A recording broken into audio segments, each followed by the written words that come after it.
भाई ने पृथ्वीराज चौहान को मार दिया और फिर वही छुरी अपने आप को मार के दोनों मर गए। दुश्मन के हाथों से मरना उचित नहीं समझा। अर्थ क्या निकला? दया करना चाहिए, पर कहां करना चाहिए?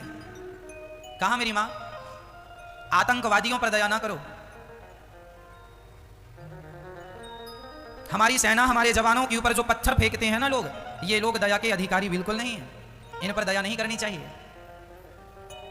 हमारी सेना के ऊपर, हमारे जवानों के ऊपर जो पत्थर फेंकते हैं, सिर तोड़ देते हैं पत्थर से, घायल कर देते हैं, ये पत्थर फेंकने वाले ये दया के अधिकारी नहीं है। इन पर तो दया नहीं होनी चाहिए। परंतु जो अपराधी शरण में आके कहे कि मैं अब अपने अपराधों को भूल जाऊंगा, मुझे अवसर दिया जाए, माफ कर दो। तुम्हारी सास कहे कि बहू गलती हो गई, बहू कहे कि सास गलती हो गई, सासू माँ, जेठानी कहे बहन गलती हो गई, देवरानी कहे बहन गलती हो, छोटा भाई कहे बड़ा भैया गलती हो गई, बड़ा भाई कहे छोटा भाई गलती। जहां तुम्हारे अपने परिवार में कोई गलती करे और गलती करने के बाद यदि तुम्हारी शरण में आ जाए तो तुरंत उसे क्षमा करके सब चीजें भुलाकर पुनः संबंध स्थापित करके उसे हृदय से लगा लेना चाहिए। यही धर्म है। आतंकवादियों पर दया ना करो, पर अपने रिश्तों को बचाने के लिए दया जरूरी है। दया धर्म का मूल है, पाप मूल अभिमान। तुलसी दया न छोड़िए जब तक घट में प्राण। दया जरूरी है, यही हमारा धर्म है। इसलिए मेरी माँ, आप लोगों के अंदर दया है कि नहीं? आज लोगों के अंदर सिनेमैया दया चली गई है। लोग बड़े निर्दयी हो गए हैं। इतने निर्दयी हो गए हैं आजकल लोग कि अपनी माँ को घर से निकाल देते हैं। दया होती तो क्यों निकालते? इतने निर्दयी हो गए हैं लोग कि खुद की सास, खुद की माँ भूखी घर में बैठी है, उसे 2 रोटी भी नहीं देते। क्या यह निर्दयता नहीं है? दया होती तुम्हारे अंदर तो तुम्हारे द्वार पर कोई भूखा ना बैठा होता। आज तुम्हारे दरवाजे में तुम्हारे अपने भूखे बैठे हैं, इसका मतलब तुम्हारे हृदय में तनिक सी भी दया नहीं। और दया ना होने का परिणाम जानती हो मेरी माँ? अगले जन्म में इसका बड़ा भयंकर परिणाम मिलता है। जब हम किसी पर दया नहीं करते, तब हम पर भी कोई दया नहीं करता। हम पे कोई दया नहीं करता, तनिक सी दया नहीं आती किसी को। एक बैल था, गर्मी का समय था, हल जोत रहा था बैल। वह बैल बड़ा प्यासा था, बड़ा भूखा था। पर किसान हल जोतने वाले बैलों को पता है, अब तो ट्रैक्टर का जमाना है। पहले क्या होता था, एक बांस के डंडे में एक कील लगाई जाती थी आगे की तरफ, बड़ी पैनी होती थी, वह बैल को चुभोई जाती थी, तब बैल चलता था। एक बैल था, बड़ा प्यासा था, बड़ा भूखा था। वह अपने मालिक की तरफ बार बार देखता कि पानी पिला दो, भोजन करा दो, पर मालिक तो खेत जोते जा रहा। उसकी हिम्मत नहीं एक पग रखने की। अंत में वह बैल भूख और प्यास से जमीन में गिर पड़ा, और जब गिरा तो उसके मालिक ने उसे बहुत मारा। उठ जा, मार मार के लाठियां मारी, वो सुई चुभोई, खूब मारा। बैल सोचा कि प्यास से तो तड़प रहा हूँ, भूख से तो तड़प रहा हूँ, ये मार रहा है। तो जैसे तैसे हिम्मत करके फिर खड़ा हुआ, फिर जुताई चालू, खेत जोत रहा। तो उस बैल ने भगवान से पूछा कि विधाता, मैंने ऐसा कौन सा पाप किया जिस पाप के कारण मुझे इतना निर्दयी किसान मिला है? ये ना मेरी भूख देखता है, ना मेरी प्यास देखता है, बस काम काम कराता रहता है। हे विधाता, मैं बैल हूं, मैं कुछ बोल नहीं सकता, मुझे बता दे मैंने कौन सा पाप किया है जिस पाप के कारण मुझे ये दंड मिल रहा है। तब विधाता ने कहा, बैल, पिछले जन्म में तू इस किसान का बड़ा भाई था। बड़ा भाई था इसका? अच्छा, ये किसान मेरा छोटा भाई था? हाँ, पिछले जन्म में तू इसका बड़ा भाई था, ये तेरा छोटा भाई। तू बड़ा था, तेरा बाप जल्दी से गुजर गया था, तू बड़ा था, तुझे सब ज्ञान था, कैसे खेती बाड़ी करते हैं, कैसे अपने नाम पे करते हैं। छोटा भाई तेरा कुछ ज्यादा ही छोटा था, भोला था, सरल था, सीधा था। तूने सारी प्रॉपर्टी कब्जा कर ली, अपने नाम कर लिया, और अपने छोटे भाई को फूटी कौड़ी नहीं दिया। तेरा भाई भूखा रहा करता था, तो उससे कहा करता था, भाई वो खेत मुझे दे दे, पिता का है, थोड़ा सा तो हो, तो तू घर से निकाल देता था, चला आया खेत मांगने। तेरा भाई भूखा सोता था, भूखा, उसके पास कोई साधन नहीं था, न पानी पी सकता था बढ़िया सा, शुद्ध पानी नहीं था, प्यास लगे तो वो नल जाता था, वहां पी के आता था। बर्तन तक खरीदने के पैसे नहीं थे कि माटी का एक घड़ा खरीद लाए। कभी कभी प्यासा सो जाता था कि चलो अब कौन रात्रि को पानी पीने जाए, घड़ा खरीदने की हैसियत नहीं थी। और तू बड़ा हलवा पूड़ी छानता था, उसकी संपत्ति पर तूने कब्जा कर लिया और उसे बड़ा सताया था तूने, उसे बड़ा कष्ट दिया था तूने। वही तेरा भाई इस जन्म में तू बैल बन के आया और वह अब खेतों का मालिक बना है और तुझे बैल बना के अपने खेत जुतवा रहा, भूखा प्यासा रखता है। क्यों रखता है? क्योंकि ये पिछले जन्म का हिसाब किताब चल रहा है। इसलिए हम कहा करते हैं, किसी को दोष ना दिया करो। जब आपके जीवन में कष्ट आए, संकट आए, विपत्ति आए, तो समझ लेना कि आपके किए हुए कर्मों का फल मिल रहा है। इस जन्म में ना सही, किसी जन्म में सही, तुमने जो अपराध किए हैं, जो पाप किए हैं, वह तो भोगना ही पड़ेगा। इसलिए हम कहा करते हैं मैया जी, दया करना जरूरी है। आजकल ना सगा भाई निर्दयी हो गया है। आज अपना सगा भाई जो एक माँ से जन्म लिए हैं, वो अपना भाई अपने भाई पे दया नहीं करता। छोटा भाई भूखा प्यासा मरता रहता है, किसी का छोटा भाई तो किसी का बड़ा भाई। और तुम बड़ा अच्छा खाते पीते हो तो लोग अपने भाई की तरफ देखते नहीं, ये नहीं कि थोड़ा सा उसका सपोर्ट कर दें, उसकी भी व्यवस्था करवा दो। अरे भाई तुम सामर्थ्यवान हो तो तुम्हारा धर्म है कि उसका सपोर्ट करो। इसलिए दया जरूरी है, दया धर्म का मूल है। अत्याचार ना करो किसी पर, अनाचार ना करो।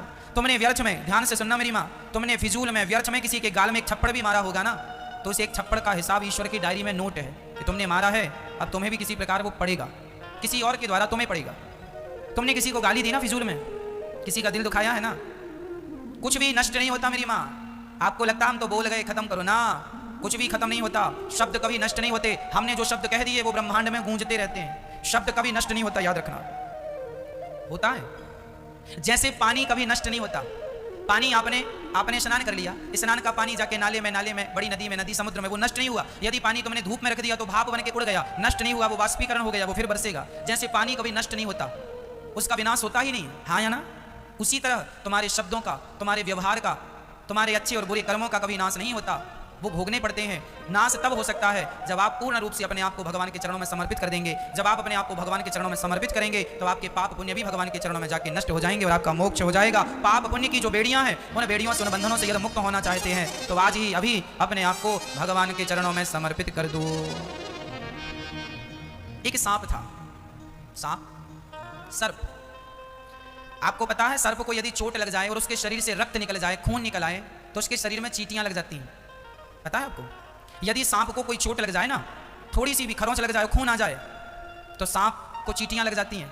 और चींटी लगती हैं तो चींटियां उसे खाने लगती हैं, जिंदा सांप को।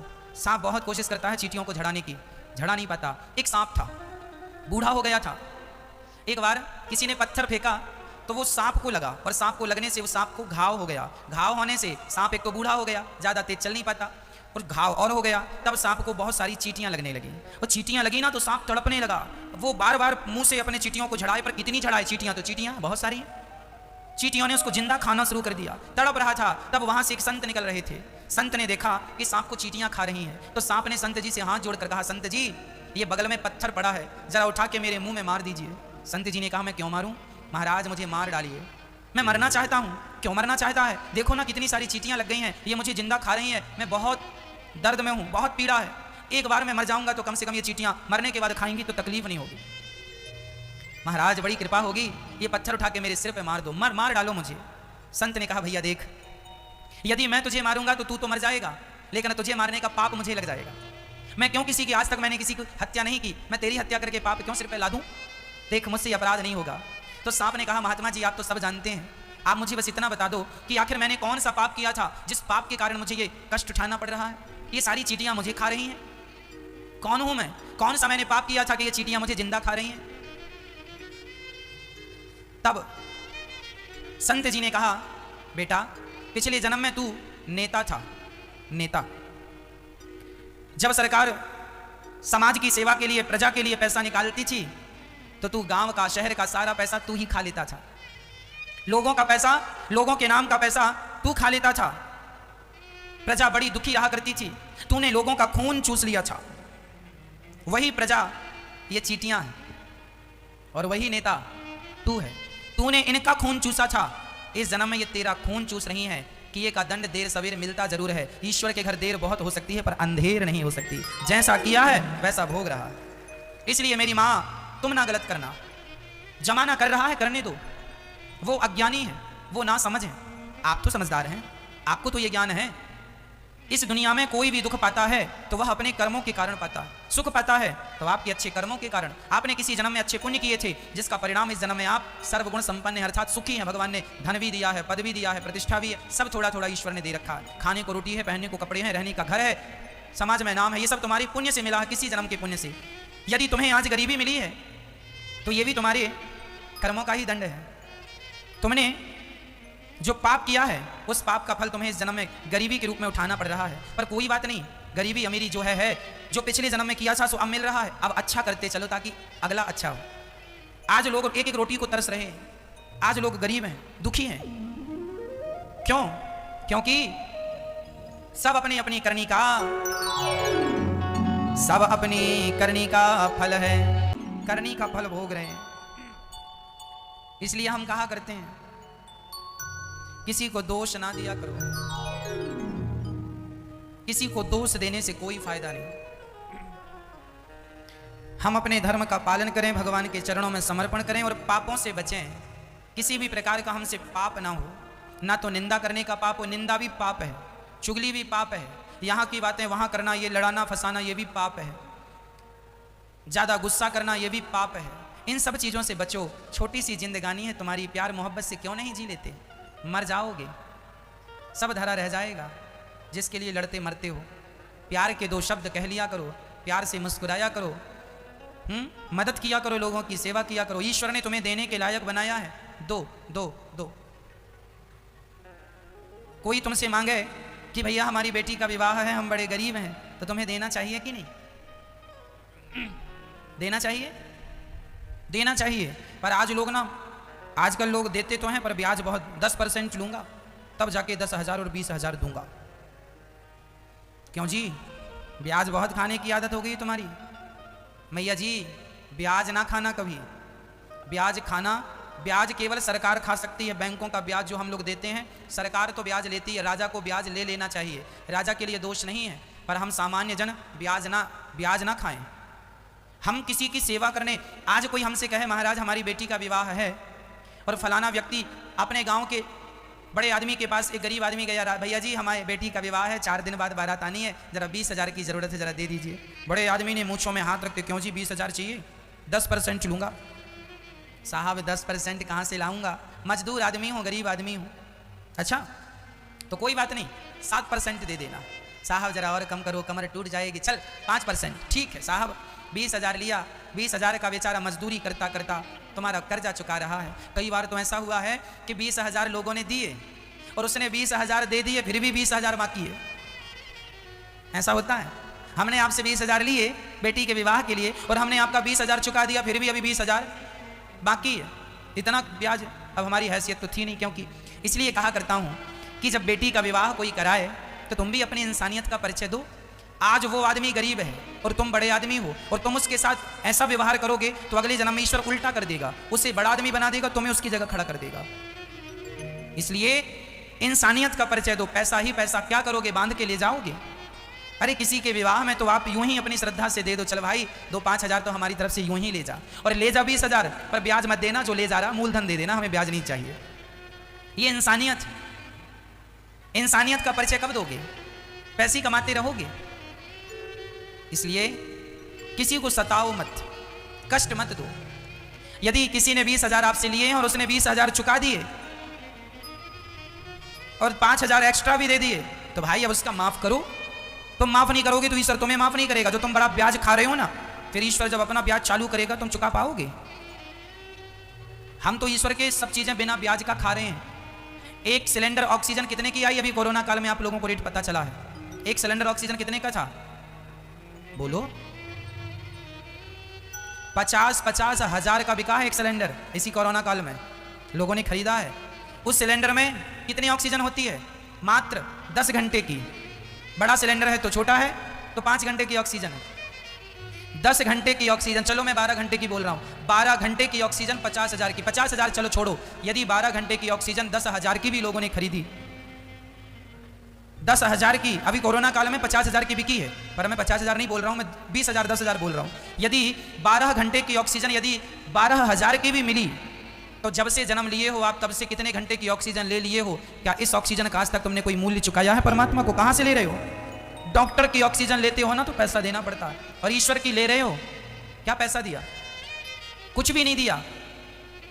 अरे पैसा ना दो, ऑक्सीजन के बदले तो कम से कम उस ईश्वर को हाथ जोड़ के उसका धन्यवाद ही दे दो कि विधाता आपका बहुत बहुत धन्यवाद जो आपने इतना दिया। लोग धन्यवाद ना देकर शिकायत करते हैं तुमने क्या दिया। जो दिया है कम नहीं है। आज सवेरे जब मैं बंदरों को चने खिला रहा था, केला खिला रहा था, मैं रोज ही बंदरों को जब केला खिलाता हूं मैं रोज गौर से देखता हूं, ये बंदर जो हैं एक एक मुट्ठी चने के लिए भागते हैं। केला खाते हैं, अच्छा लगता है इन बंदरों को। एक बंदर दूसरे बंदर को काट देता है, उसे खून निकल आता है, घायल हो जाता है। तब मैं उन बंदरों को देखता हुआ ईश्वर से कहने लगा, विधाता कितनी बड़ी कृपा की है आपने हम पर कि हमें बंदर नहीं बनाया, हमें जानवर नहीं बनाया, परलोक सवारने का ये जो अवसर दिया है ईश्वर ने, ये जो मनुष्य का तन दिया है, कभी बंदरों को देखा करो, कभी कुत्ते बिल्ली को देखा करो। वो लोग पानी बरसता है तो यहाँ वहाँ छिपते फिरते हैं, ना उनके पास पहनने को कपड़े हैं, ना खाने की व्यवस्था है। तुम मनुष्य हो, कितने बुद्धिमान हो, कितने समझदार हो, अपने लिए कपड़े बना लेते हो, अपने लिए घर बना लेते हो। वो पक्षी, वो पशु, क्या जीवन है उनका, जरा उनके जीवन से अपने जीवन को मैच करके देखिए, कंपेयर करके देखिए। ईश्वर ने तुम्हें कितना सुखी बनाया है, कितना समझदार बनाया है, लेकिन फिर भी तुम इतने समझदार हो कि इतना सुंदर शरीर पाके फिर भी बंदर भालुओं की तरह लड़ते रहते हो, झगड़ते रहते हो। बंदर एक बंदर दूसरे बंदर को मारता रहता, काटता रहता, इतना जोर से काटता है उसकी चमड़ी फट जाती है, खून आ जाता है। ये बंदर की योनि क्या है? यह अपने कर्मों का फल ही है। ये मनुष्य का तन पाकर भी यदि बंदरों की सी हरकत करोगे तो समझदार नहीं कहलाए जाओगे। ये तो समझदारी नहीं है ना। देखो ये छोटा सा बंदर है, देखो जरा ये बैठा है, देखो इसके पीठ में किसी बंदर ने काटा है, इतना भयंकर काटा है, इतना छोटा है लेकिन इसकी चमड़ी बिल्कुल फटी। आज मैंने इसी को देखा, इतना सा बंदर है, अभी अपनी माँ के भरोसे रहता। देखो जरा इसकी पीठ में घायल है ये बंदर एक दूसरे को काटते रहते हैं, छीनते रहते हैं, जोर से काट देते हैं, इनकी चमड़ी कोमल। ये देखो ये काट दिया। इनके पास समझदारी नहीं है। इनके पास यदि समझदारी होती तो ये लड़ते क्यों, झगड़ते क्यों?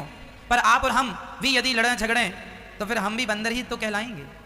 इसलिए मेरी माँ, आप लोगों से बस इतना कहूंगा कि ये जो तुम्हारा मनुष्य का शरीर है ना, यही सबसे कीमती है। कुत्ता बिल्ली से पूछो, वो चाहते हैं कि ईश्वर हमें एक बार मनुष्य बना दो। तुम जब बिल्ली बनोगे ना, मनुष्य की जगह बिल्ली और बंदर और जमाना की चीजें बनोगे, मच्छर मक्खी बनोगे, तुम भी तड़पोगे मनुष्य बनने के लिए। लेकिन जब तुम मनुष्य बनते हो तो उल्टे सीधे काम करने लग जाते हो। समझते ही नहीं हो कि मनुष्य का शरीर विधाता ने दिया किस लिए है, क्यों पाया है हमने। हम भी लड़ते झगड़ते रहते हैं, निंदा चुगली कपट छल करते रहते हैं, इसलिए दिया है। मत गवाओ, बहुत बड़ा नुकसान कर रहे हो।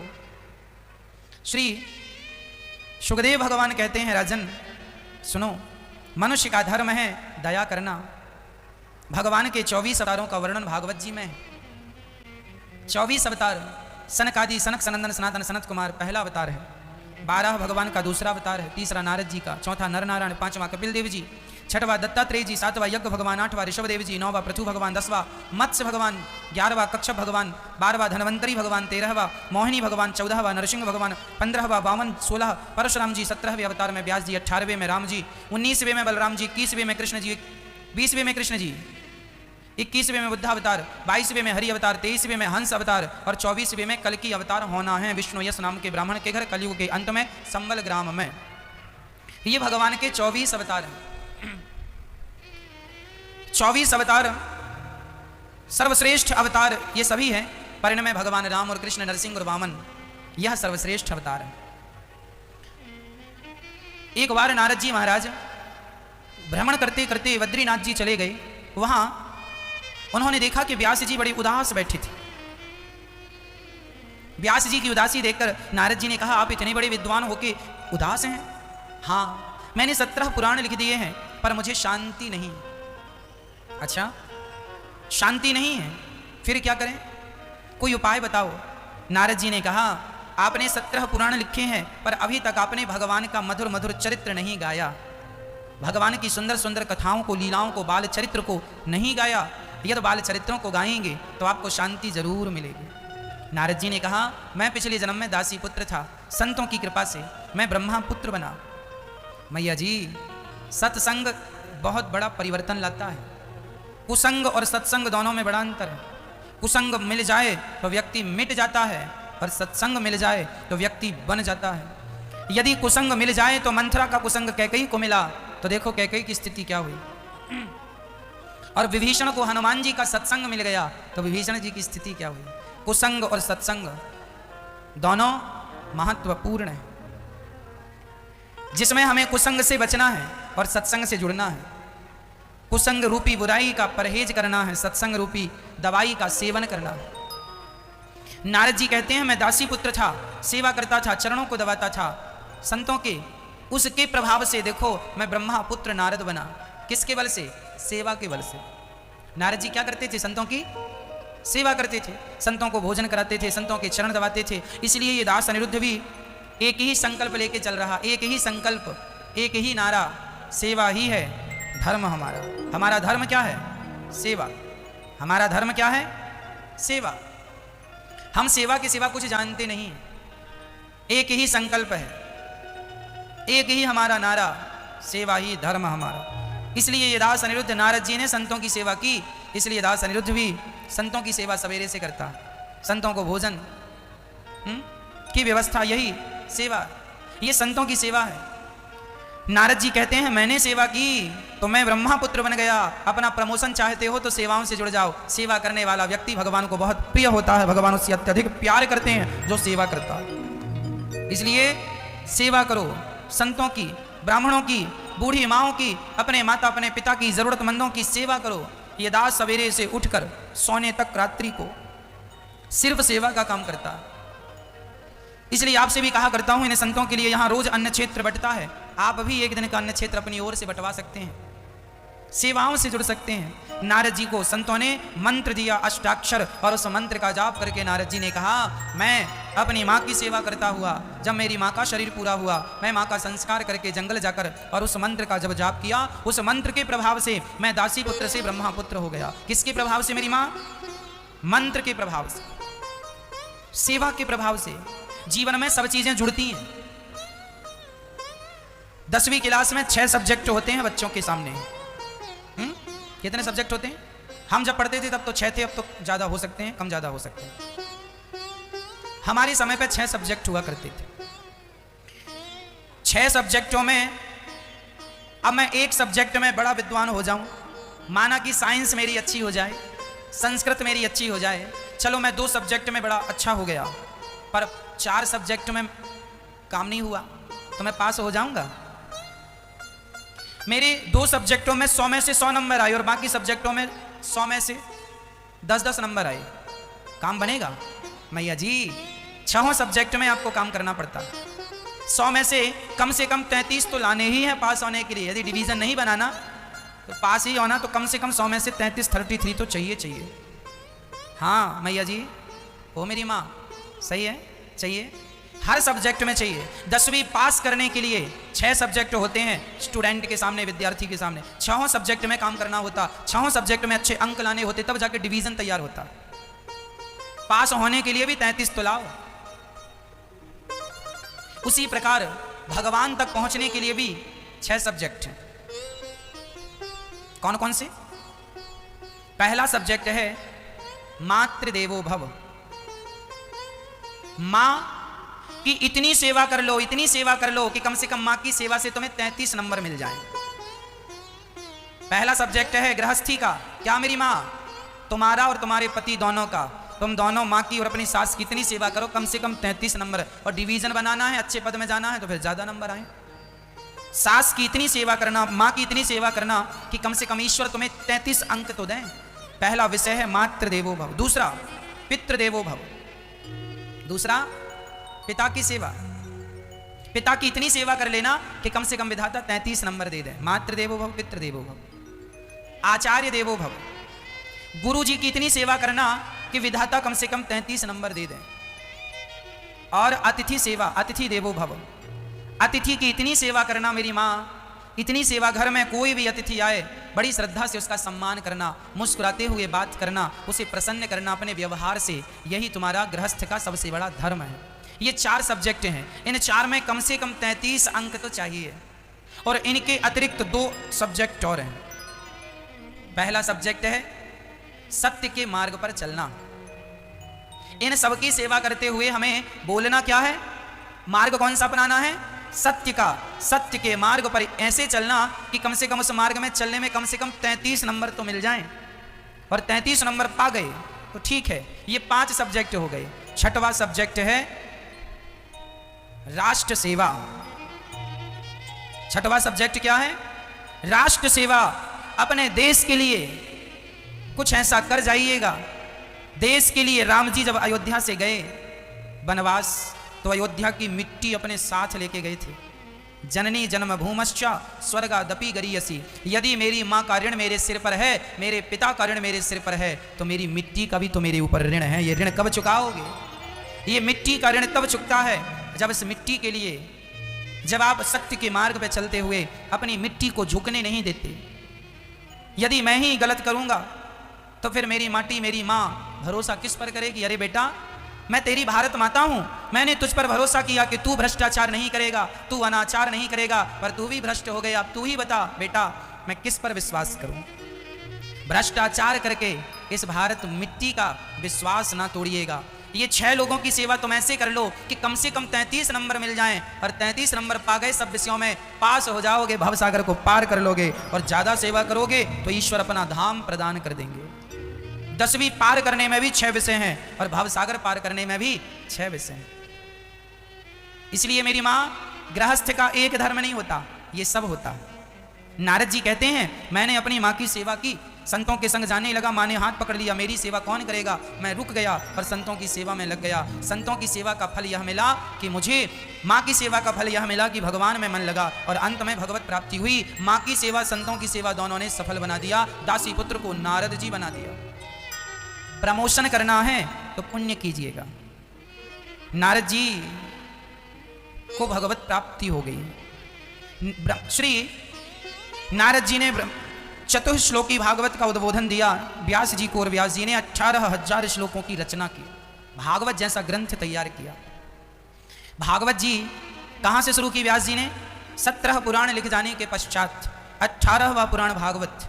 भागवत लिखने पर व्यास जी को शांति मिली। लिखने वाले को शांति मिलती है तो सुनने वाले को भी शांति मिलती है। कल लोगों ने हमसे पूछा कि महाराज जी ये पोथी पाठ क्या होता है? हमने कहा भैया, ये जो पूर्वजों के नाम से आप भागवत जी के 18,000 श्लोक करवाते हैं, कोई ब्राह्मण जब पोथी पाठ करवाते हैं तो यहाँ पर एक ब्राह्मण बैठ करके 7 दिन में आपके नाम का, आपके संकल्प से यहाँ 18,000 श्लोक भागवत जी पढ़ते हैं, भागवत जी का पाठ करते हैं। और जब भागवत जी का पाठ होता है तो उस पुण्य के मात्र बल से आपके पूर्वजों का उद्धार हो जाता है। जब आपके निमित्त भागवत जी हुई तो भागवत जी से आपका कल्याण हुआ। जो पूर्वज नहीं तरे उनकी तृप्ति हो गई, तर गए भव सागर को पार। और भागवत जी सब मनोकामना, सारी इच्छाएं पूरी करती हैं। ऐसे भागवत जी के यहाँ पोथी पाठ 9 तारीख से बैठने जा रहे हैं। आप भी अपने पूर्वजों के निमित्त नाम से अपने कल्याण, आनंद, सुख, शांति के लिए भागवत जी की एक पोथी करा सकते हैं। जिन लोगों ने कराई है उनके जीवन में बड़ा बदलाव हुआ है, सुख, शांति, समृद्धि आई है। लोगों ने हमसे कहा महाराज जी भागवत जी का पाठ कराने के बाद हम बहुत अपने जीवन को बदला हुआ महसूस कर रहे हैं। भागवत कहाँ से शुरू हुई व्यास जी के द्वारा? भागवत जी शुरू हुई महाभारत के युद्ध से। जहां महाभारत पूरा होता है ना, वहीं से भागवत जी शुरू होती है। जब 99 कौरव मारे जा चुके थे, मारे गए, एक दुर्योधन बचा था। भीम भैया ने जांघ तोड़ दी थी गदा से, पर जांघ तो टूट गई, पर दुर्योधन मरा नहीं था, तड़प रहा था। पापी व्यक्ति की मौत भी जल्दी नहीं आती, ये भी ध्यान से सुनना। पापी आदमी जल्दी से मरता नहीं है। हाँ मेरी माँ, जल्दी से उसकी मृत्यु नहीं होती, तड़प तड़प करके मरता। दुर्योधन बहुत तड़प रहा था, बड़ा कष्ट था। तभी गुरु द्रोणाचार्य के पुत्र अश्वत्थामा जी आए। कहो मित्र, मैं आपकी क्या मदद करूं? दुर्योधन ने कहा मित्र एक काम कर दो। क्या? मैं पांडवों को मरा हुआ देखना चाहता हूं। यदि तुम उन्हें मार दो तो मुझे बड़ा अच्छा लगेगा, सुकून मिलेगा, शांति से मर सकूंगा। अच्छा ठीक है। चल पड़े पांडवों को मारने अश्वत्थामा। जिन पांडवों को महाभारत में बड़े बड़े योद्धा ना मार सके, उन्हें आधी रात में छल से अश्वत्थामा मारना चाहते। जब ये सो जाएंगे पांडव तब मैं मार दूंगा। 5 पांडव सो रहे थे। आज रात को अश्वत्थामा ने प्लान तैयार किया। चुपके चुपके पांडवों की तरफ बढ़ा दबे पांव कि पांडव सो रहे हैं, 5 को मार दूंगा। पांडव सच्ची सो रहे थे, लेकिन पांडवों के रक्षक भगवान श्री कृष्ण जो सर्वव्यापक हैं वह जाग रहे थे। भगवान समझ गए कि मेरे भक्तों पर संकट है। तुरंत भगवान वहां प्रकट हो गए और 5 पांडवों को सोते से उठाया। अर्जुन, भीम भैया उठो। अरे क्या हुआ केशव? अरे आपके जीत का जश्न जमाना मना रहा है और आप यहां सो रहे हैं। चलो। आधी रात को भगवान ने उठाया और ले जाकर दूसरी जगह सुला दिया। उस स्थान पर द्रौपदी के 5 बच्चे आए जश्न मनाकर, और वह खाली बिस्तर देख के द्रौपदी के 5 बच्चे वहां आकर सो गए। उन 5 बच्चों को देखकर अश्वत्थामा को लगा यही पांडव। ये द्रौपदी के 5 बच्चे थे, प्रत्येक पति से, अर्थात अर्जुन का भी एक बेटा था, भीम का भी, नकुल का भी, सहदेव का और धर्मराज युधिष्ठिर का, 5 का बेटा 5 की तरह लगते थे, जिसका बेटा उसी जैसा लगता। अश्वत्थामा ने 5 की गर्दन काट दी, धड़ अलग सिर अलग, ले जाकर दुर्योधन को दिखाया, देखो मैंने पांडवों को मार दिया, मार दिया, मार दिया।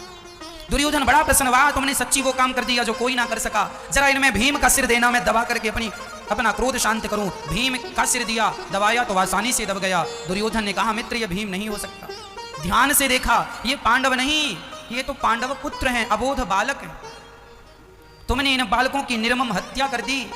पहले दुर्योधन प्रसन्न हुआ कि पांडव मर गए, बाद में दुख हुआ कि पांडव नहीं पुत्र हैं। सुख और दुख की संधि में दुर्योधन की मृत्यु हो गई, दुर्योधन मर गया। अब यहां एक प्रश्न खड़ा हुआ कि जो भगवान पांडवों को बचा सकते थे, क्या वो पांडवों के पुत्र को नहीं बचा सकते थे? कई बार आप लोग ये कहते हैं महाराज जी भगवान चाहते तो हमारा व्यक्ति बच जाता, हमारा पुत्र बच जाता, पति बच जाता, पत्नी बच जाती, फलाना बच जाता, भगवान चाहते तो बच जाता, वो तो इतनी पूजा करते थे, इतना पाठ करते थे, क्यों नहीं बचे? यदि भगवान पांडवों को बचा सकते थे तो पांडवों के पुत्र द्रौपदी के 5 बच्चों को भी बचा सकते थे कि नहीं? पूछा गया भगवान से आपने क्यों नहीं बचाया?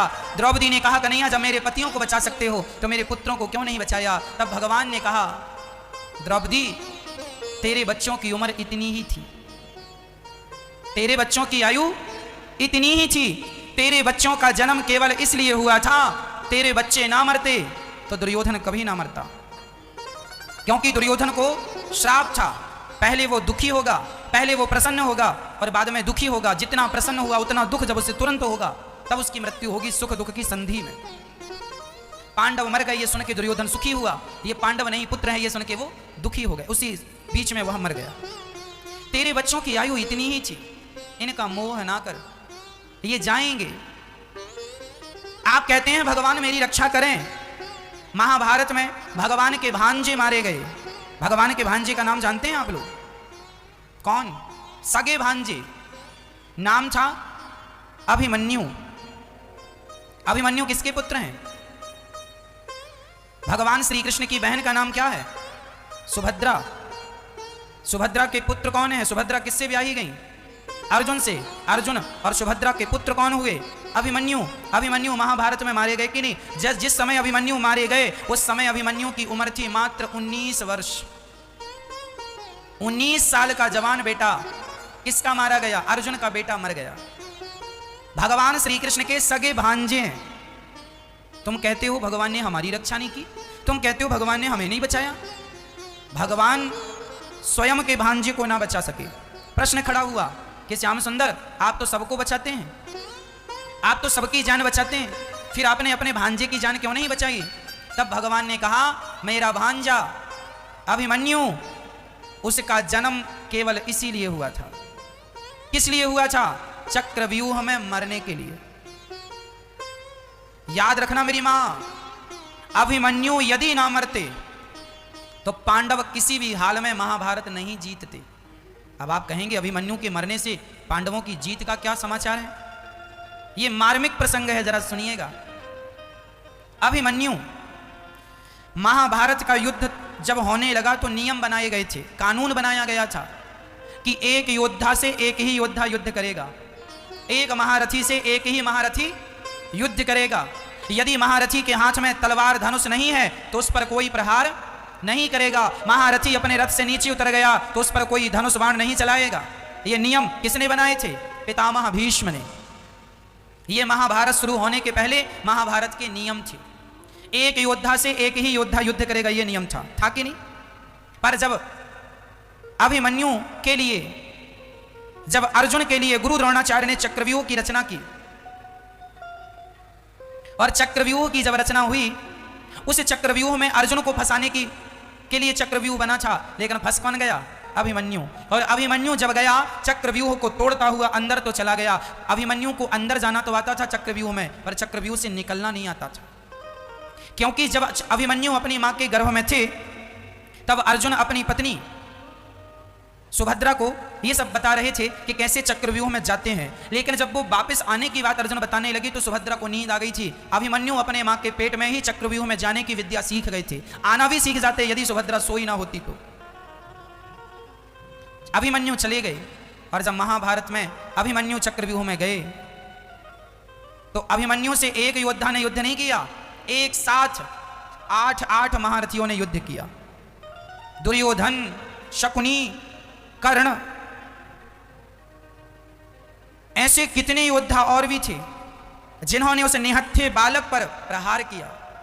और जो युद्ध के नियम थे सारे नियम तोड़ दिए कौरवों ने। जितनी युद्ध की मर्यादाएं थीं सारी मर्यादाएं तोड़ दी कौरवों ने। और जब तोड़ी मार दिया। एक से एक लड़ता ना तो कभी ना मार पाते अभिमन्यु को, पर एक से 7 8 लोग लड़ रहे हैं और लड़कर कोई पीछे से मार रहा, कोई आगे से मार रहा, मार दिया। और जब अभिमन्यु मर गए तब मरे हुए अभिमन्यु के सिर पर लात मारा था जयद्रथ ने। ये जयद्रथ कौन था? दुर्योधन का जीजा। मरे हुए अभिमन्यु के सिर पर लात मारा था इसने। किसी ने भगवान से कहा, प्रभु आप हाथ बांधे खड़े हो, आप अपने भांजे की रक्षा क्यों नहीं कर रहे, बचाओ। भगवान ने कहा, ना, मेरे अभिमन्यु का जन्म केवल इतने काम के लिए हुआ था, इतना ही उसका काम था, वो काम पूरा कर दिया उसने, अब बुझा रहा है। उसे भगवान ने भी नहीं बचाया। फिर प्रश्न खड़ा हुआ कि क्यों नहीं बचाया भगवान आपने? भगवान ने कहा, इसका उत्तर बाद में दूंगा, सुनो।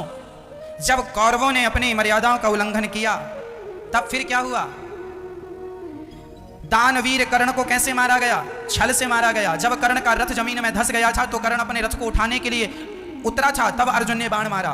कर्ण ने कहा, अर्जुन मैं रथ से नीचे हूं और तुमने सुना नहीं, मर्यादा है युद्ध की, जो रथ से नीचे योद्धा होता है उस पर योद्धा बाण नहीं चलाता।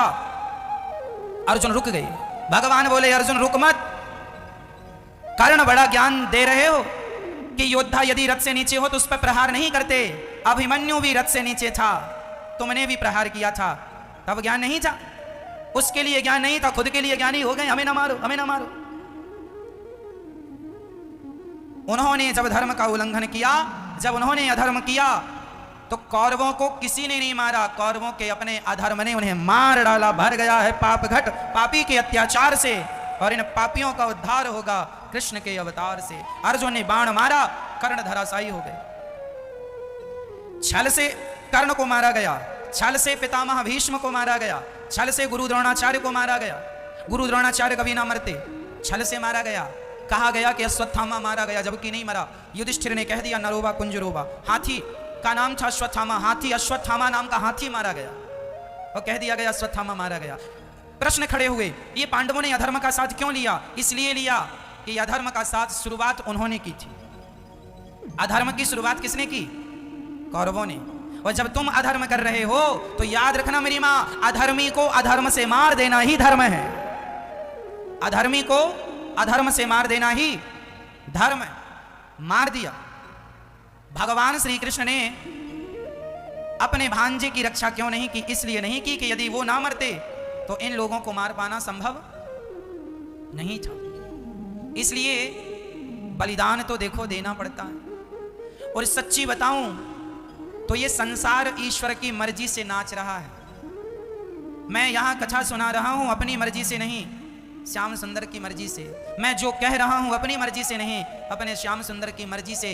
वो नचाने वाले हैं, हम नाचने वाले हैं। जब तक मेरा समय है, जब तक ईश्वर ने मुझे आयु दी है, जब तक विधाता ने दिया है, आपकी सेवा कर रहा हूं। विधाता कह देंगे कि चलो तुम्हारा कार्यकाल पूरा हुआ, चलो अब आओ, तो हमें ये सब छोड़ के जाना पड़ेगा। अब आप कहेंगे महाराज जी, अरे आप फलाना व्यक्ति तो बड़ा धर्मात्मा था, बड़ा पुण्यात्मा था। धर्मात्मा था, पुण्यात्मा था, इसका मतलब ये नहीं है कि मैं मरूंगा नहीं। मैं धर्मात्मा हूं, पुण्यात्मा हूं, इसका अर्थ ये नहीं कि मैं मरूंगा नहीं, मैं भी मरूंगा। आप धर्मात्मा हैं, पुण्यात्मा हैं, इसका अर्थ ये नहीं है कि आप मरोगे नहीं, मरोगे। इसलिए मौत के चक्कर में कभी प्रश्न खड़े ना किया करो, क्यों मर गए, क्यों ऐसा, भगवान ने तो ऐसा कर दिया। भगवान कुछ नहीं करते। ये सब प्लानिंग होती है ईश्वर की। पहले हमारे जन्म के पहले ही ईश्वर ने पूरी प्लानिंग कर ली है। कहाँ कहाँ तुम्हें जाना है, कहाँ कहाँ रहना है, किस दिन तुम्हें कहते हैं ना, दाने दाने में लिखा है खाने वाले का नाम। यदि आपके नाम की रोटी वृंदावन में बन रही है तो कहीं भी होंगे आप, खाने के लिए आपको वृंदावन आना ही पड़ेगा। वृंदावन में आपके नाम का पानी है तो आपको पानी पीने वृंदावन आना पड़ेगा। पी के जितने दिन का दाना पानी है खाओ पियो फिर जाना पड़ेगा। ये प्लानिंग पहले से तय हो चुकी है। ईश्वर ने पहले से कंफर्म कर रखा किस तारीख को कितने दिन आपको कहाँ का खाना है, क्या खाना है, क्या नहीं खाना, कहाँ पानी पीना है, कहाँ नहीं पीना, ये सब पहले से तय है। बचपन में हमने एक कहानी सुनी। एक राजा ने अपने गुरुजी से कहा, गुरुजी, उसके हाथ में एक चने का दाना था। राजा ने अपने गुरुजी से कहा, गुरुजी ये बताओ इस चने के दाने में किसका नाम लिखा है, किसका नाम लिखा है बताओ। गुरुजी ने कह दिया, राजा साहब इस दाने में यहां महलों के आसपास घूम रहे एक कबूतर का नाम लिखा है। राजा बहुत हंसे, गुरुजी आप पागल हो गए हैं, आपका कोई ज्ञान ठीक नहीं है। ये चने का दाना मेरे हाथ में है और इसे मैं खाऊंगा, इसमें मेरा नाम लिखा, और आपने कह दिया कबूतर का। आपने झूठ कहा। राजा हंसने लगा, गुरुजी झूठे सिद्ध हो गए। अब चने का दाना राजा हंसने लगा और हंसते हंसते अपने मुंह में डाल दिया। और जब हंसते हंसते चना खाया तो वो चना पेट में ना जाके नाक में यहाँ फंस गया। कई बार फंस जाता है, आप भोजन करते समय ज्यादा हंसेंगे ना तो यहाँ फंस जाता है। अब वो चना यहाँ फंस गया, नाक का छेद जहाँ शुरू होता है यहाँ से फंस गया गले में। अब राजा लगा परेशान होने, क्या करें क्या करें। तभी जोर से छींक आई, और छींक आई तो वो चना नाक से निकला और दूर जाके गिरा। कबूतर बैठा था, देखा चना है, तुरंत मुंह में दबा के भाग गया। तुम दूसरे का दाना खा भी लोगे तो पचा ना पाओगे। कई बार तुम भोजन करते हो और तुम्हें उल्टी हो जाती है। क्यों हो जाती है? तुम्हारे नाम का वो था नहीं, तुमने खा लिया, जरूरत से ज्यादा खा लिया। चलो वापस करो, वापस हुआ कि नहीं? इसलिए जिसके नाम का जो है मैं कितने दिन जीऊंगा, किस तारीख को मरूंगा, कहां मरूंगा, कैसे मरूंगा, ये सब पहले से ईश्वर के पास फाइल तय कि कब मेरा जन्म हुआ, मुझे जन्म लेके क्या क्या करना, पूरी लिस्ट तैयार है मेरे श्याम सुंदर के। जन्म लिया, फिर क्या करना, फिर क्या करना, फिर क्या करना, कितनी कथाएं सुनाना है, क्या क्या करना है, क्या क्या सेवा करनी है, सब विधाता करवा रहे हैं। विधाता का काम वो अपने किसी के द्वारा करवा लेते हैं, सुदास के द्वारा विधाता अपना काम करवा रहे हैं। जब तक की जिंदगी है सो कर रहे हैं। विधाता का बुलावा आएगा, आपको और हमें जाना, हंसते हंसते जाओ या रोते रोते जाओ, जाना तो पड़ेगा। कोई पुण्यात्मा इस कर्ज ये नहीं है कि मरेगा नहीं, मरेगा। ये सब ईश्वर पहले से तय कर देते हैं। द्रौपदी के 5 बच्चे मर गए कि नहीं? भगवान के सगे भांजे मर गए कि नहीं? फिर तुम और हम नहीं मरोगे? इसलिए मौत से घबराया ना करो। मौत से घबराने की जरूरत नहीं है, भागने की। कब तक भागोगे, कहां भागोगे? इसलिए भगवान से प्रार्थना करो कि प्रभु मुझे तो आपका भी इंतजार है, मौत का भी इंतजार है। देखना यह है कि पहले आप आते हैं कि मौत आती है। भगवान पहले आ जाए तो जीवन सफल हो जाए। आंखों को इंतजार है सरकार आपका, ना जाने कब होगा हमें दीदार आपका। पता नहीं कब मिलोगे। आंखें हमारी खुली हैं तो सिर्फ आपके लिए खुली हैं, और हमें किसी को देखने की चाहत नहीं है, जरूरत नहीं है, हम देखना भी नहीं चाहते। एक बात बताएं मैया, आपकी कभी कभी इच्छा होती है ना जम्मू कश्मीर घूमने की, कुल्लू मनाली घूमने की, अमेरिका, लंदन, जापान, पेरिस घूमने की इच्छा होती है कि नहीं? पर आपका ये जो दास है ना अनिरुद्ध, हमारी कभी कोई इच्छा ही नहीं होती। ना हमारी इच्छा होती है वादियां देखने की, ना हमारी इच्छा होती है अमेरिका देखने की, ना जापान देखने की। हमारी कोई इच्छा, सच्ची कहता हूं मेरी माँ, ना हमारी कभी कोई चीज़ खाने की इच्छा होती है, ना कोई चीज़ देखने की इच्छा होती है।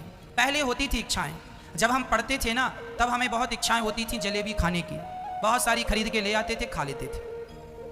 तब इतने पैसे भी नहीं हुआ करते थे कि जलेबी खा लें। जब जलेबी खाने की इच्छा थी तब पैसे नहीं थे खाने के लिए। कभी महीने 2 महीने में आधा किलो 1 किलो ले आते थे और पूरी उड़ा लेते थे, पूरी खा जाते थे। जब इच्छाएं थी तब जलेबी थी ही नहीं, और जब है तब इच्छाएं नहीं, इच्छाएं ही नहीं। अब तो इतना सभी खाने की इच्छा नहीं।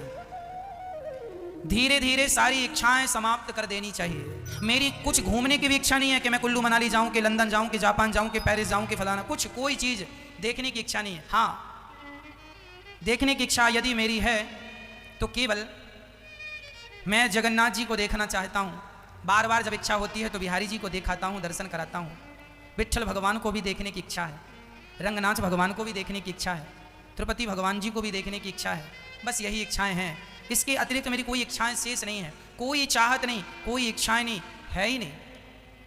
इसलिए हम कहते हैं जिसकी ज़्यादा इच्छाएं हैं वह ज़्यादा दुखी है। आपके दुख का कारण क्या है? आपकी इच्छाएं। इच्छाएं पूरी हो गई तो आप सुखी हो जाएंगे, और नहीं हुई रोएंगे। इसलिए कहता हूं इच्छाओं का कभी अंत नहीं होता, इसलिए इच्छाओं का ही अंत कर दीजिए। इच्छाओं का कभी अंत नहीं होता, इसलिए इच्छाओं का अंत कर दीजिए। मिटा दीजिए अपनी कोई इच्छा, केवल भगवान को पाने की इच्छा रह जाए।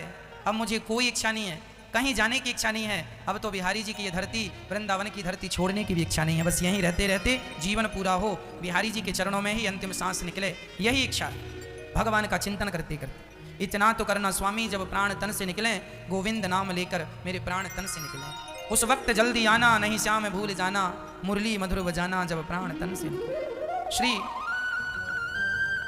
दुर्योधन की बहुत सारी इच्छाएं थी, एक इच्छा पूरी हो जाए, एक इच्छा पूरी हो जाए, सारी इच्छाएं समाप्त कर दो, केवल एक इच्छा रह जाए, केवल एक इच्छा रह जाए। कन्हैया तुम्हें एक नजर देखना, जिधर तुम छिपे हो उधर देखना है, जिधर तुम छिपे हो उधर देखना है। कन्हैया तुम्हें एक नजर देखना। अब तो एक इच्छा है, केवल श्याम सुंदर को पाना, उनको देखना, उन्हीं को देखते रहें, बस किसी को देखने की जरूरत नहीं। श्री जब द्रौपदी के 5 बच्चों को अश्वत्थामा ने मारा, रोने लगी द्रौपदी। अर्जुन ने अश्वत्थामा को पकड़ने के लिए कृष्ण को सारथी बनाया। अश्वत्थामा के पास गए, अश्वत्थामा ने ब्रह्मास्त्र चला दिया।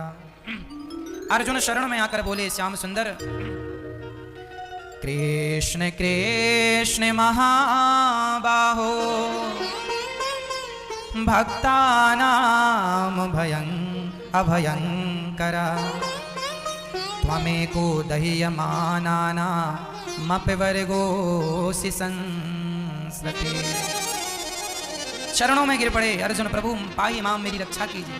भगवान ने तुरंत अश्वत्थामा को, भगवान ने अर्जुन को उठाया, तुम भी ब्रह्मास्त्र चलाओ। दोनों चलाए, भगवान ने दोनों को शांत किया। अश्वत्थामा को पकड़ के अर्जुन ने द्रौपदी के समक्ष खड़ा किया, हाथ पांव बांध कर, द्रौपदी तेरे बेटों को मार डाला है ना इसने, ये रहा तेरा हत्यारा, जो सजा देना है इसे दे दो। द्रौपदी की समझदारी देखिए कि जब अश्वत्थामा हाथ पांव बांध कर अर्जुन ने खड़ा किया, तो द्रौपदी ने तुरंत अश्वत्थामा के हाथ की पांव की रस्सी खोल दी और खोल कर कह दिया, आप यहां से चले जाओ, जाओ। अच्छा, अर्जुन ने कहा, देवी द्रौपदी तुम्हें इस पर दया आ रही है ना? दया इस पर नहीं, इसकी मां पर। क्यों मां पर? जैसे मैं रो रही हूं अपने पुत्र के लिए, इसे मार दोगे, इसकी मां भी रोएगी इसके लिए, इसलिए इसे मत मारो, छोड़ दो। ये गुरु पुत्र गुरु समान है।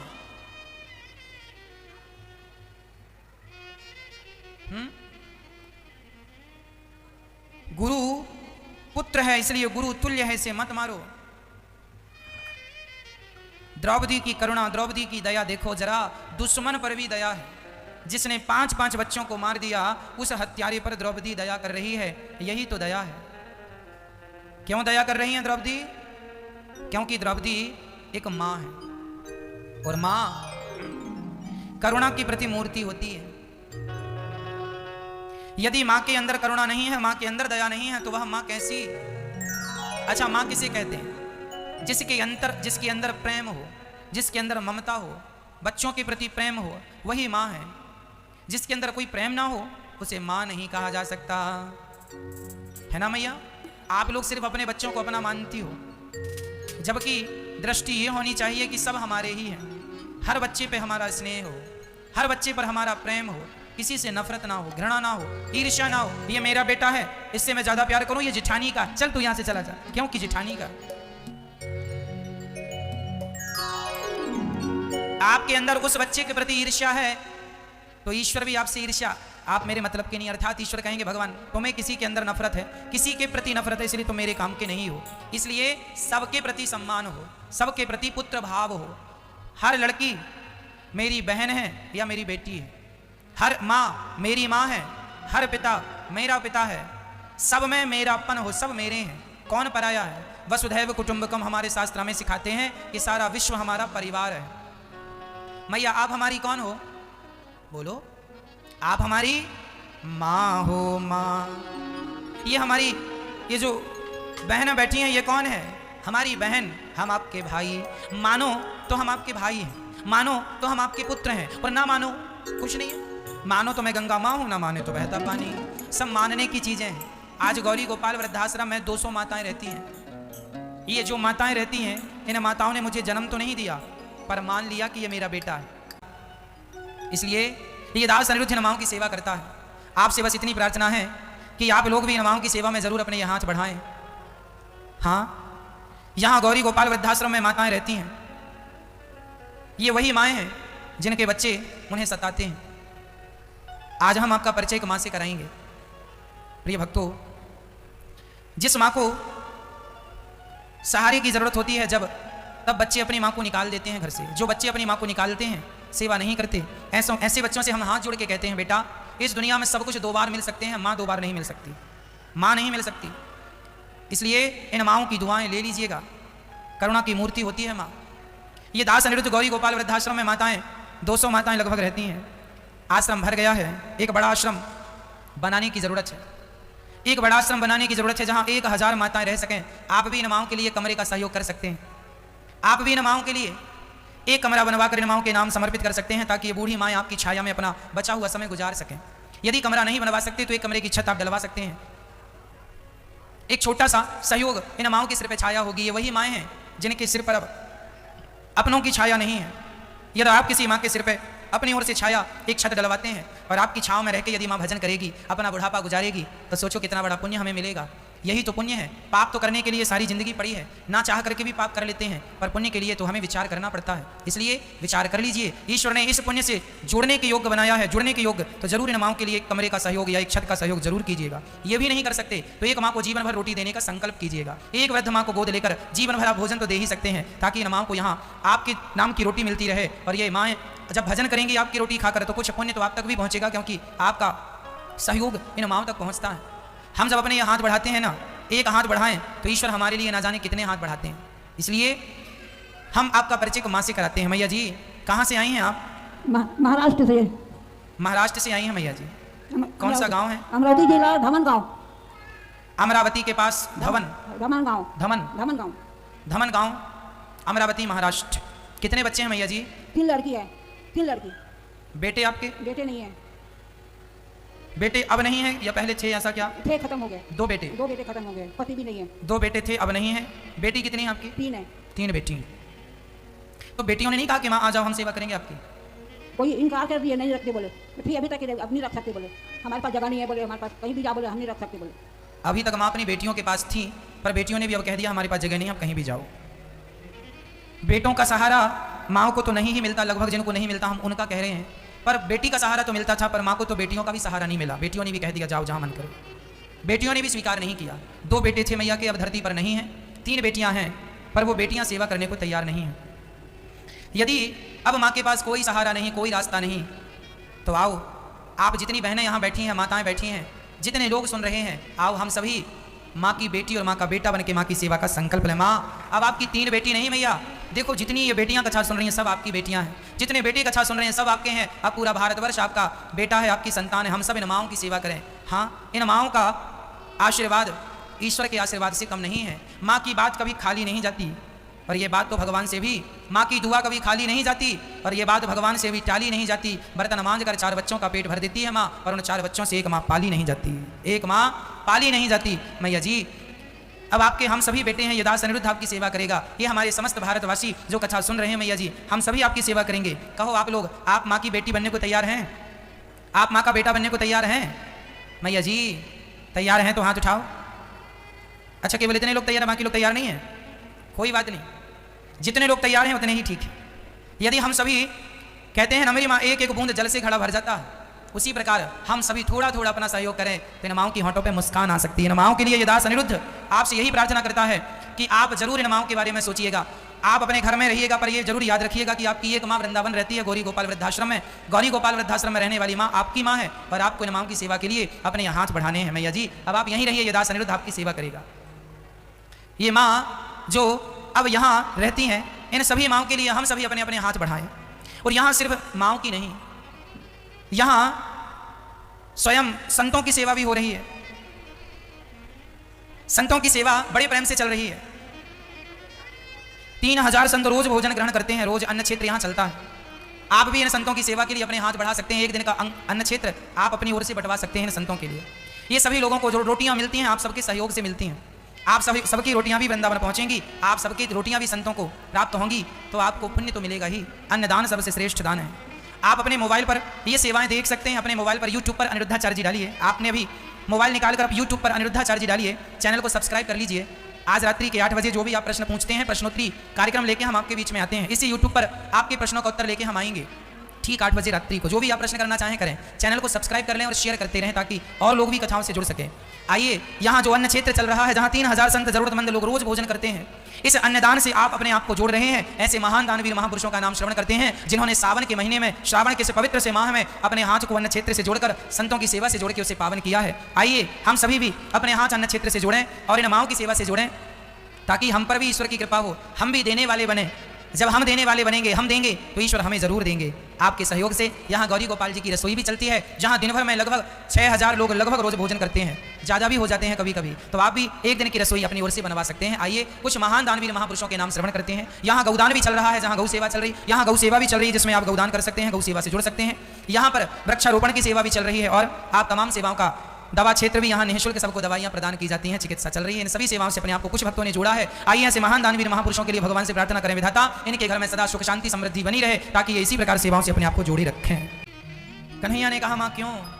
तब कुंती ने कहा, श्याम सुंदर, जब मेरे बच्चों को लाक्षागृह में बंद करके कौरवों ने आग लगवाई, आपको पता है कौरवों ने एक बार लाक्षागृह बनवाया। ये लाक्षागृह क्या है? हमारी माताएं चूड़ी पहनती है ना, एक चूड़ी लाख की होती है, पुराने जमाने में आती थी, अब तो कम आती है। लाख की चूड़ियां माताएं पहनती थी। लाख का घर बनवाया था और बड़ा सुंदर पेंट करवा दिया, ऐसा लग रहा सुंदर घर है। जब पांचों पांडव कुंती के सहित उस घर में जब प्रवेश कर गए, तो कौरवों ने, दुर्योधन ने उस घर में आग लगवा दी चारों तरफ से। लाख प्लास्टिक की तरह पिघलती है, प्लास्टिक नहीं होता लाख, लेकिन वो प्लास्टिक की तरह पिघलती है, टपकती भी है ना। यदि गिर जाए हाथ में तो फफूला होना निश्चित है। ऐसे लाख के घर में बंद करके कौरवों ने आग लगवा दी। कुंती बुआ ने कहा, श्याम सुंदर, हमारी तो जिंदगी उसी दिन समाप्त हो गई थी, पर आप ही जिंदगी बन करके आ गए और आपने किसी प्रकार से रक्षा करवाई। आपने ही उस लाक्षागृह से बचाया। जीवन में जब जब दुख आए हैं, तब तब आपने ही तो रक्षा की है। विदुर जी के द्वारा एक गुफा बनाई गई, अंदर के रास्ते से पांचों पांडव निकल के बाहर आए। ये भगवान श्री कृष्ण की कृपा नहीं तो क्या थी? हमें बचाने वाला कौन है? भगवान। इसलिए श्याम सुंदर, हम ऐसे सुख का क्या करें जिस सुख में आपका विस्मरण हो जाए? अरे अच्छा तो वो दुख है, कम से कम आपका स्मरण तो कराता है। ऐसे सुख पर पत्थर पड़े जो कृष्ण हृदय से जाएं, बलिहारी व दुख की जो पल पल नाम जपाए। हमें सुख नहीं चाहिए, हमें दुख देना श्याम सुंदर, लेकिन ऐसा दुख देना जिस दुख में आपकी स्मृति बनी रहे, आपका स्मरण बना रहे। हे नाथ, मैं आपको कभी भूलूं नहीं। हे नाथ, मैं आपको कभी भूलूं नहीं। कभी भगवानों को भूलिए मत, कभी भगवान का स्मरण भूलिए मत। हर क्षण ये भाव बनाए रखिए कि कृष्ण मेरे साथ है, कृष्ण मेरे साथ है। एक सज्जन ने हमसे प्रश्न किया कि महाराज जी, भगवान हमारे साथ हैं, ये हमें पता कैसे लगेगा? एक छोटा सा बालक था, वह मंदिर गया, रोज मंदिर में जाके सोता था, रोज भगवान की पूजा करता था। एक दिन भगवान ने उसके सपने में आकर कहा, बेटा तू रोया ना कर। वो अनाथ था, उसका ना माँ ना पिता ना कोई, कहीं से कोई दे देता तो खा लेता और मंदिर में पड़ा रहता। एक दिन भगवान ने कहा, तू चिंता ना किया कर, तेरे साथ मैं हूँ। उस बच्चे ने कहा, प्रभु मुझे कैसे पता चलेगा कि आप मेरे साथ हैं? भगवान बोले, जब तू चलता है तो रास्ते में जब 4 पांव बने, 2 पांव तेरे और 2 पांव पीछे पीछे मैं चलूंगा। जब 4 पांव दिखाई पड़े, 4 पांव के निशान दिखाई पड़े, समझ लेना कि मैं तेरे साथ हूं। अब वो जब चलता तो उसके खुद के 2 पांव और भगवान के 4 पांव से दिखने लगे, समझ गया कि ईश्वर मेरे साथ। ईश्वर ने अच्छा समय दिया, बहुत धनवान हो गया, बहुत सुख मिला उसे, पर किसी कारणवश वो भगवान को भूलता गया, सुख में मस्त हो गया, और धीरे धीरे वो सुख, वो संपत्ति नष्ट हो गई और उसके जीवन में बहुत बड़ा संकट आ गया। जब संकट आया तो उसे भगवान की याद आई। उसने सोचा, भगवान ने कहा था कि मैं तेरे साथ खड़ा हूँ, आज देखता हूँ कि संकट में ईश्वर मेरे साथ है या नहीं। जाकर देखा तो आज पाँव के सिर्फ 2 ही निशान थे, अर्थात स्वयं उसके। हर बार 4 निशान दिखाई पड़ते दोस्त के तो भगवान। अब रोने लगा, हे विधाता, विपत्ति में संसार ने साथ छोड़ दिया, ये तो ठीक था, संसार को तो साथ छोड़ना ही था, पर आपने भी साथ छोड़ दिया। इस विपत्ति में आप चले गए छोड़ के, भला अब हम कैसे रहेंगे, हमारा आपके सिवा कौन है। रोने लगा, मुझे तो किस बात का नहीं कि जमाने ने साथ छोड़ दिया, विधाता आपने मेरा साथ छोड़ दिया। रोता रोता सो गया। तब सपने में भगवान ने कहा, बेटा मैंने तेरा साथ छोड़ा नहीं। अच्छा, साथ नहीं छोड़ा तो पहले 4 पांव दिखते थे, 2 मेरे 2 आपको, आज मैंने देखा 2 ही पांव थे। भगवान ने कहा, वो 2 पांव किसके थे, तूने गौर से नहीं देखा, किसके थे? तुझे तो मैंने अपनी गोद में ले रखा था, क्योंकि तू विपत्ति में है, वो 2 पांव मेरे ही थे, तेरे नहीं थे, क्योंकि तू तो मेरी गोद में था। जीवन में जब संकट आना आए तो समझ लेना कि ईश्वर ने आपको अपनी गोद में ले रखा है। संकटों से हारिए मत, ईश्वर को विसारिए मत। संकट आएंगे, एक व्यक्ति का नाम बताओ जिसके जीवन में संकट ना आए हो। आएंगे तुम्हारे जीवन में भी, हमारे जीवन में, लेकिन उन संकटों से भगवान उबारेंगे। बस अपना विश्वास बनाए रखना। मर भी जाऊं मैं तो भी अपने श्याम सुंदर को भूलूं नहीं। जब नरसिंह मेहता बुलाए कि सांवरिया आजा, माई बाई पुकार रही है नानी बाई के यहाँ मायरा भरने आजा गोविंद, बेला हो गई, समय हो गया। तब नानी बाई आई और नरसिंह से बोली, बाबा थारो भगवान आए वे वालों ना आए, छोड़ दे तेरे भगवान जो सांवरिया सांवरिया रटता रहता है, मेरा भगवान, तेरा श्याम आए वे वालों ना आए, तेरे भगवान नहीं आएगा, छोड़ दे अपने भगवान का नाम जपना। नरसिंह जी ने बाई को डांटा, बाई चुप रहे, जो सांवल सा ना आसी तो नरसी लो गुण गासी। वहां नरसिंह मेहता कहते हैं नानी बाई को डांटते हुए, ए नानी बाई तू मेरी बेटी है, ठीक है, पर मेरे भगवान को कुछ मत कहना, वो मायरा भरने नहीं आएगा तो मत आए, पर मैं फिर भी उसका भजन करना नहीं छोड़ूंगा। क्या मैं उसका भजन मायरा भरवाने के लिए कर रहा हूं? उसकी मर्जी मायरा भरने आए या मत आए, तेरा मायरा भरे ना मैंने बुलाया, आए उसकी मर्जी ना आए उसकी मर्जी, नहीं आएगा तो भी मैं उसका चिंतन करना, यदि नहीं आया तो मैं चिंतन करना छोड़ दूं। अरे इसका मतलब तो यही था कि तुम तो मायरा भरवाने के लिए भजन कर रहे थे, मायरा नहीं भरा तो भजन छूट गया। स्वार्थ भक्त तो ना हो कम से कम। नरसिंह मेहता ने नानी बाई को डांटा, जा तैयारी कर, मुझे विश्वास है वो आएगा। और जब आया, नरसिंह जी का अंतिम समय तक विश्वास टूटा नहीं। जो सांवल साना आसी तो नरसिंह लो गुणगासी, नहीं आएगा तो भी मैं गुणगान गाऊंगा। यह है भक्ति मंत्र जाप मम दृढ़ विश्वास। मेरी मौत आकर खड़ी हो और कहे मृत्यु कि सुनो भगवान का नाम भूल जाओ, भगवान को भूल जाओ, तुम अमर हो जाओगे, और भगवान का नाम जपोगे तो मर जाओगे, तो मैं कहूंगा कि मुझे भगवान को छोड़कर अमर नहीं होना, भगवान का नाम लेता लेता तो मुझे मृत्यु भी प्रिय है। मैं किसी भी हाल में अपने श्याम सुंदर को भूलना नहीं चाहता, भुलाना नहीं चाहता। इन्हें भुलाकर फिर मैं जमाने को याद रख के करूंगा भी क्या? जमाना मेरे काम का छोड़ी है। आप कितने दिन मेरे साथ रहेंगे, कितने दिन? पर भगवान तो यहां भी साथ है, यहां से जाऊंगा जहां वहां भी वही साथी रहेगा। आप लोग कितना साथ देंगे? हमारे रिश्तेदार, हमारे पड़ोसी, हमारे अपने लोग हमारा कितना साथ देंगे? ये बताओ, कितने दिन तक साथ देंगे? इसलिए ये सब लोग हमारे संगी साथी नहीं है। हमारे तो सोते जागते उठते बैठते खाते पीते सोते जागते तो हमारे बिहारी जी हमारे सहयोगी है, हमारे सहायक है, हमारे श्याम सुंदर हमारे सहायक है, हमारे भगवान हमारे सहायक है। यहाँ मनुष्य जन्म के पहले भी वही सहायक थे, आज भी वही है, और जब मैं ये शरीर छोड़ के चला जाऊंगा तो भी मेरे सहायक वही रहेंगे। कुंती बुआ ने कहा, हमें सुख नहीं हमें दुख चाहिए। भरी सभा में जब द्रौपदी की साड़ी खिंची तब संकट से बचाने कौन आया? भगवान आए। कुंती बुआ ने भगवान से कहा, मैं आपको कभी भूलूं नहीं। उसके बाद पितामह भीष्म पर भगवान ने कृपा की, दर्शन दिया। पितामह भीष्म ने भगवान की स्तुति की, इतिमति रूप कल्पिता वितृष्णा। हे ईश्वर, आपके सामने सब अंत है। इस दुनिया की हर शोहरत ईश्वर के सामने समाप्त हो जाती है, इति। इस दुनिया की सारी प्रतिष्ठा कृष्ण के सामने इति हो जाती है। संसार का हर वैभव, हर खुशी ईश्वर के सामने इति है। इसलिए पितामह भीष्म ने कहा, इति मति रूप कल, मेरी आपके सामने सब इति है। बताओ, हमारे पास जितनी संपत्ति है वो संपत्ति क्या भगवान के सामने काम करने योग्य है? इति, खत्म।